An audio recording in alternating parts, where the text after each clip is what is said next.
Good afternoon, everyone, and welcome to Stock Market Today for Thursday, May 8th. It's Alissa Coram here, and we saw some relief or optimism today on the U.S. striking a trade deal with the U.K., but a bit of a fade into the close and some resistance looms large. A lot of encouraging action out there, but we do have some key levels to watch. Justin Nielsen, my colleague, is here to break down everything we need to know. Good to see you, Yeah, Justin.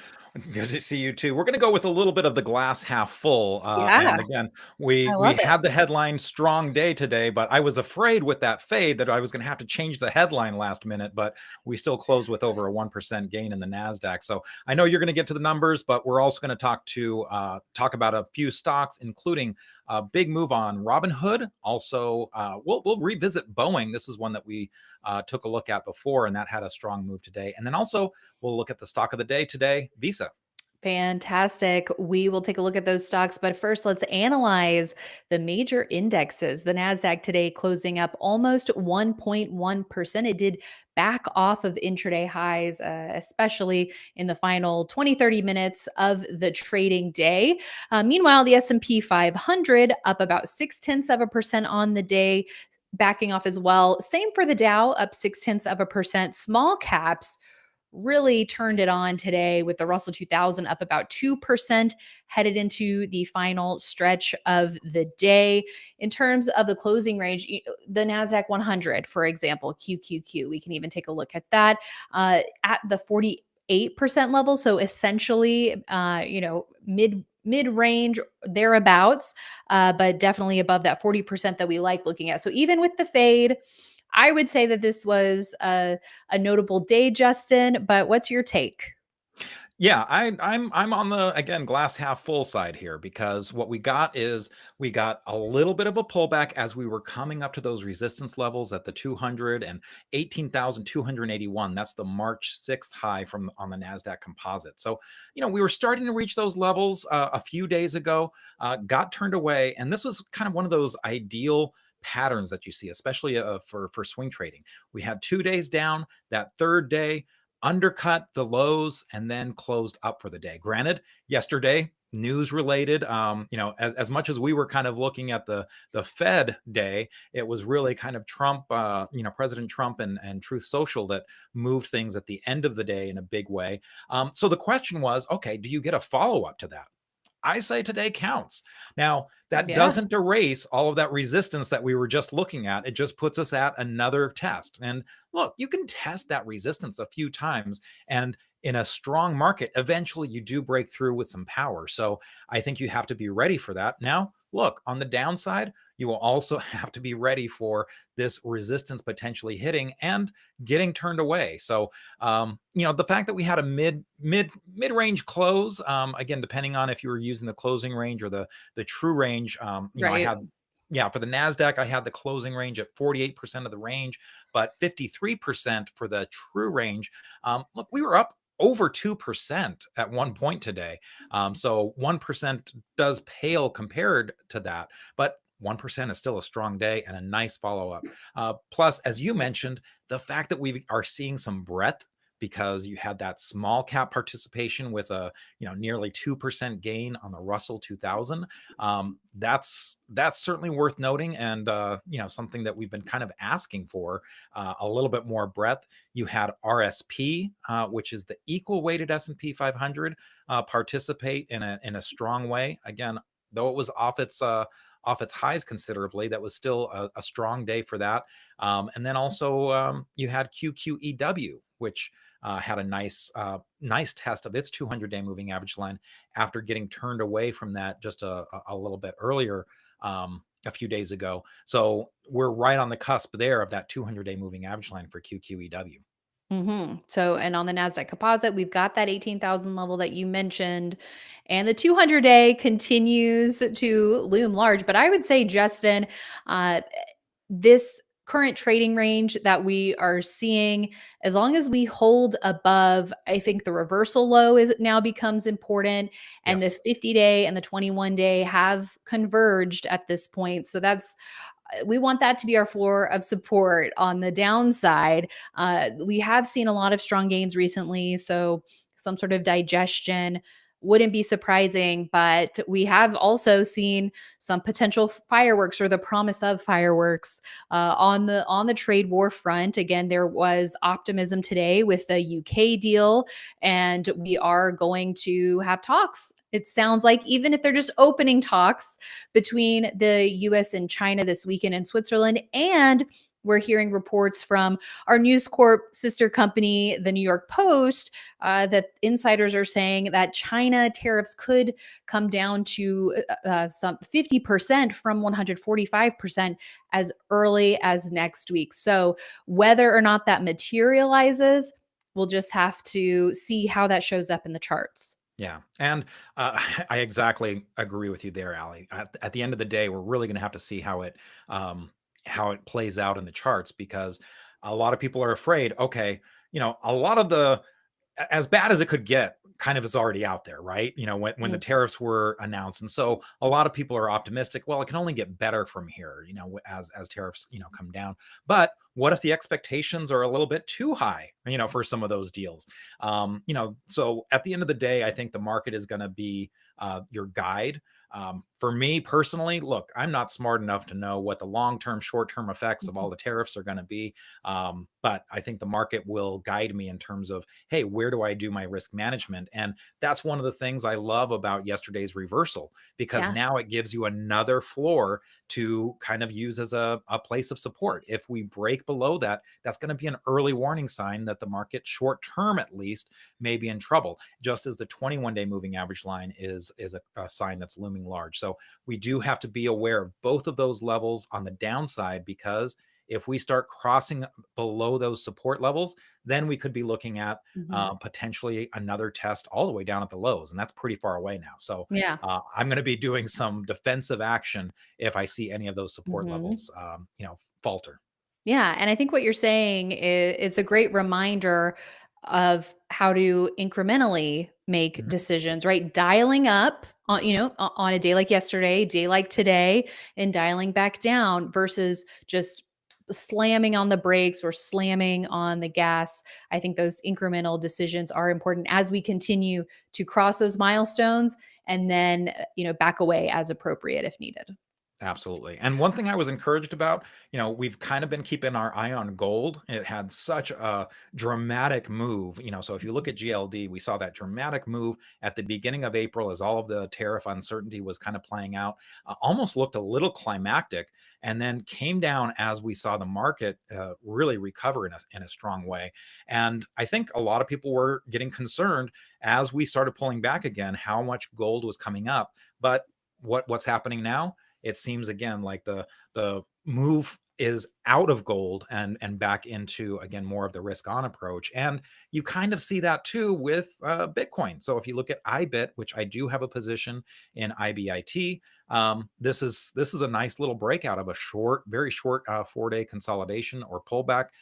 So looking strong there, and a little bit more of that risk on mentality.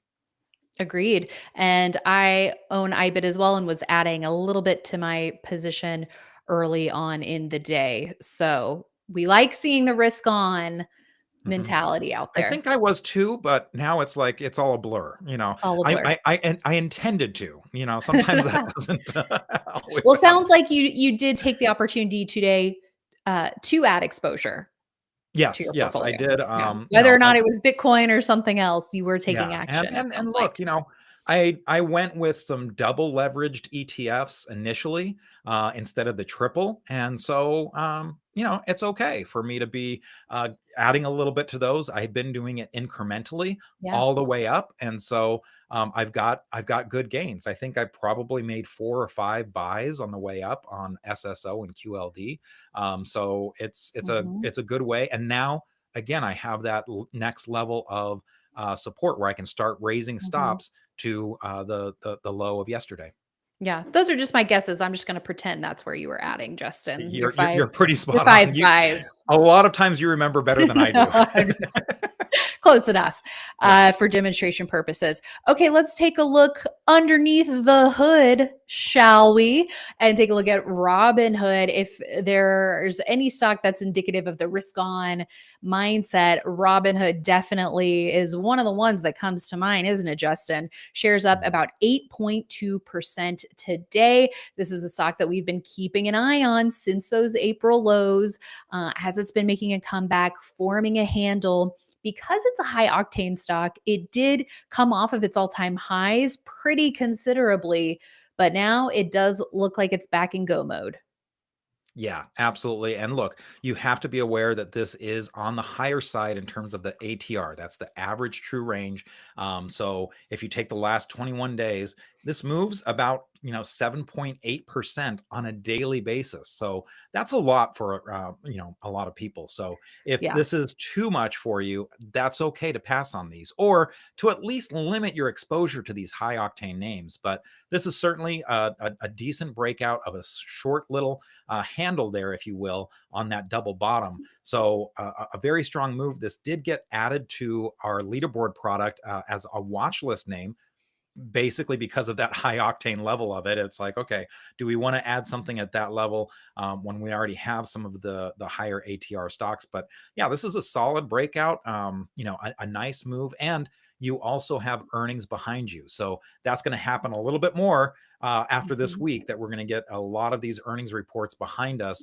We're still seeing a lot of movement from either, huge moves like we saw on, what was it, Dave today, a 40% move, if I'm not mistaken. Yeah. So you're still seeing some big moves, both to the upside and the downside. You got your Yes. winners and losers, your landmines and gold mines, as David Ryan calls them. Yes, no doubt.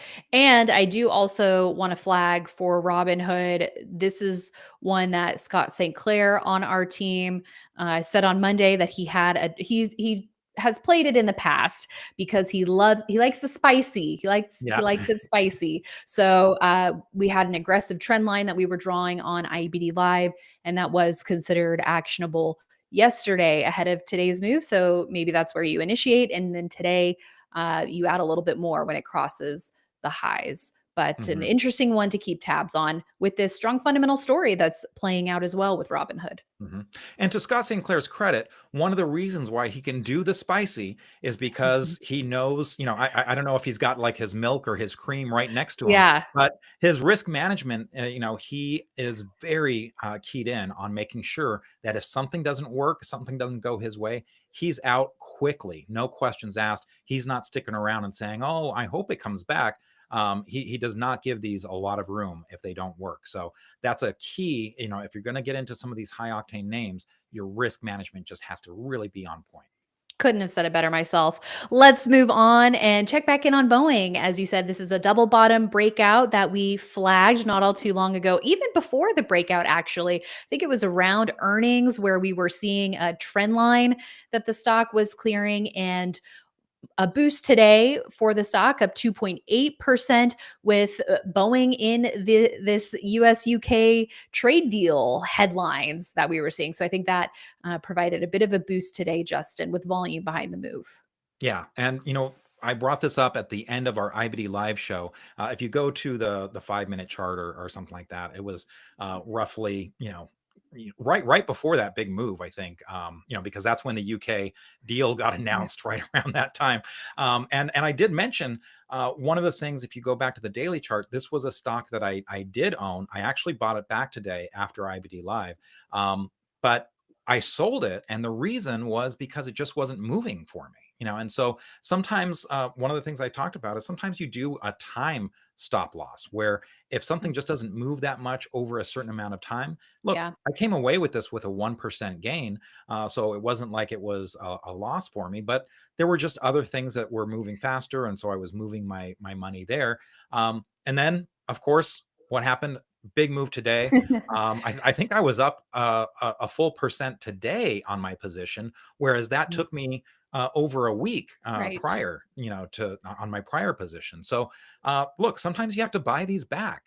It's Mhm. okay to not give stuff time if it's not working, but you also have to keep them on your radar because sometimes they set up again. Especially Yeah. Boeing wasn't doing anything wrong, and so this was a buyback Mhm. for me this morning.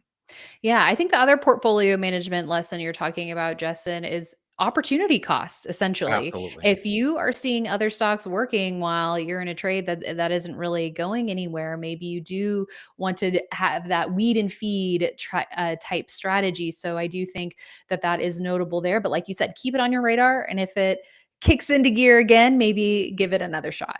Yeah, and to that end, another stock that I brought up both on IBD Live and on the SMT video here is Boston Scientific Mm. (BSX), which is kind of hitting that potential level for me. Yeah. Where okay, like this is I've been in it for a while because I got that early entry, and if this kind of comes all the way back to my entry, yeah, I'm probably not going to stick Mhm. around. Now, again, this is one not doing anything wrong particularly, so I Right. might have to buy it back, but this Mhm. is another place where you might be using it. And one more thing on Boeing, Sure. as you mentioned, there's that U.S. and U.K. Trade deal.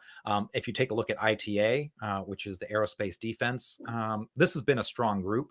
And so this ETF, which is in the aerospace and defense, you just see a lot of strength here. So Boeing, even though again a big move today, it already kind of had a lot of strength both Mhm. in the stock itself and the group. Yes. Okay, let's round things out with a look at our stock of the day today, and that is Visa clearing the 350 level right around 351. One could argue that this has characteristics of a double bottom as well. Earnings are out of the way here. Like you said, we're seeing that more and more. So, this is a name in the financial sector that perhaps a little bit steadier. We had our spicy. Now, this is a little bit more tame and steady. Yeah, I think we kind of went to, spicy, medium, and mild, because just Yeah. on the on the ATR side, we started with at 7.8, ATR percentage, Boeing about 4.1, and this is down at 2.7, so a lot milder. This is something that even my wife can handle, because she does not like spice. So, yeah, that's a benefit, and XLF, I should mention, has been Mhm. looking strong. That is the ETF for the finance. I do have a position in that XLF. Um, Again, a lot of stocks did come in at the end of the day today. I don't know if we mentioned that one of the things that Ed Carson noted for us was that there was a potential talk of a tax on the wealthiest people, the ones with the most income coming from President Trump. So not very many details on that, but that did come right at the end of the day. But Right. Visa, look, this is, as you mentioned, a double bottom. We've been seeing a lot of double bottoms in this market, and this is just another one. Much more calm. We already had Mastercard, which kind of broke out and has been looking strong. So you've got the confirmation there with another group member, and again, we'll see what happens. If this fade that happened today kind of bleeds into tomorrow, that Mm. might make it look a little bit trickier, but that could also just be a handle. So nothing wrong with a double bottom tacking on a handle, especially as you get resistance levels on your indexes, because Mhm. then maybe if some of these stocks form handles, you could see them punch through if the indexes punch through those resistance levels as well.